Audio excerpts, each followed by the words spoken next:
আপনি যদি বাংলাদেশের অতীত এবং বর্তমানকে একই সাথে দেখতে চান তাহলে এই ভিডিওটা আপনার জন্য।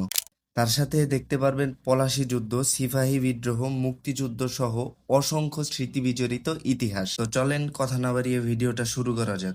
পার পারসন মাত্র 150 টাকা করে আমি, কনক আর অপু ভাই গেছিলাম এই মিলিটারি মিউজিয়ামটা এক্সপ্লোর করার জন্য।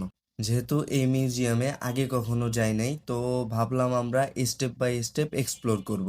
প্রথমে আমরা যাই নিচের দিকে, যেখানে আর্টিফিশিয়াল ভাবে সমুদ্রের তলদেশ তৈরি করা হয়েছে আর তার সাথে কিছু পরিত্যক্ত সাবমেরিন সংরক্ষিত ছিল। নীল পানি, সামুদ্রিক মাছ সবকিছু আর্টিফিশিয়াল হওয়া সত্ত্বেও কিছুটা রিয়েলিস্টিক ফিলও আমরা পাইছি। এখানে কিছুক্ষণ ঘোরাঘুরি করার পরে আমরা চলে গেলাম সেকেন্ড ফ্লোরে। তো মাত্র আমরা যেখানে ছিলাম সেটা ছিল আন্ডারগ্রাউন্ড, আর এখন আছি আমরা তার উপরে। তো এই দুই ফ্লোরের মধ্যে পার্থক্য হচ্ছে নিচে ছিল সমুদ্রের তলদেশ আর উপরে হচ্ছে বাংলাদেশের যতগুলা জাহাজ তার প্রতিকৃতি।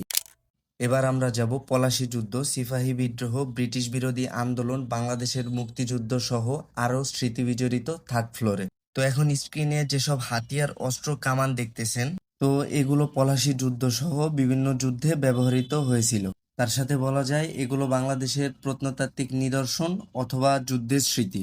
তো এই যুদ্ধের ইতিহাস একটু ঘাটাঘাটি করে আমরা চলে গেলাম চতুর্থ ফ্লোরের দিকে।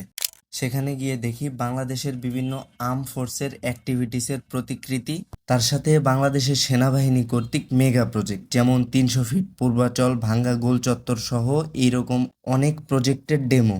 চতুর্থ তালা এক্সপ্লোর করা শেষ, এখন যাব আমরা পঞ্চম তালায়। পঞ্চম তালা মূলত বাংলাদেশ বিমান বাহিনী কর্তৃক। এইখানে সংরক্ষিত আছে ফাইটার জেট, মিসাইল সহ দেশের স্বনামধন্য অফিসারদের র্যাঙ্ক, ব্যাচ এবং টুপি। সবচেয়ে মজার বিষয় হচ্ছে এইখানে আপনারা যত অস্ত্র, মিসাইল বা যা কিছুই দেখেন না কেন, এটা একসময় ব্যবহৃত হতো, কিন্তু বর্তমানে তা পরিত্যক্ত অবস্থায় জাদুঘরে সংরক্ষিত আছে। পঞ্চম তালা ঘোরাঘুরি শেষ করে এখন আমরা যাব ষষ্ঠ তালায়। এখানে মূলত সংরক্ষিত আছে বাংলাদেশ সেনাবাহিনী কর্তৃক শান্তি মিশনের অবদান। তো সব মিলে এই হচ্ছে ভিতরের এক্সপিরিয়েন্স। তো এই ভবনের নিচের দিকে আছে রেস্টুরেন্ট, চাইলে আপনারা সেখানে খাওয়া দাওয়াও করতে পারেন। তার সাথে এই মিউজিয়ামের পিছন দিকটা চমৎকার, সুপারি বাগান, ছোট ছোট টিলার মতো আছে বেঞ্চ, মানে সব মিলা জাস্ট অ্যামেজিং। তো পরিশেষে মনে হইলো 150 টাকা দিয়ে টিকিট কাটাটা সাকসেস। যাই হোক, ভিডিওটা দেখার জন্য ধন্যবাদ। আপনারা যারা এখনো এই পেজটাকে ফলো করেন নাই, অবশ্যই পেজটাকে ফলো করে রাখবেন। তার সাথে ভিডিওটা ভালো লাগলে অবশ্যই লাইক, কমেন্ট, শেয়ার করবেন।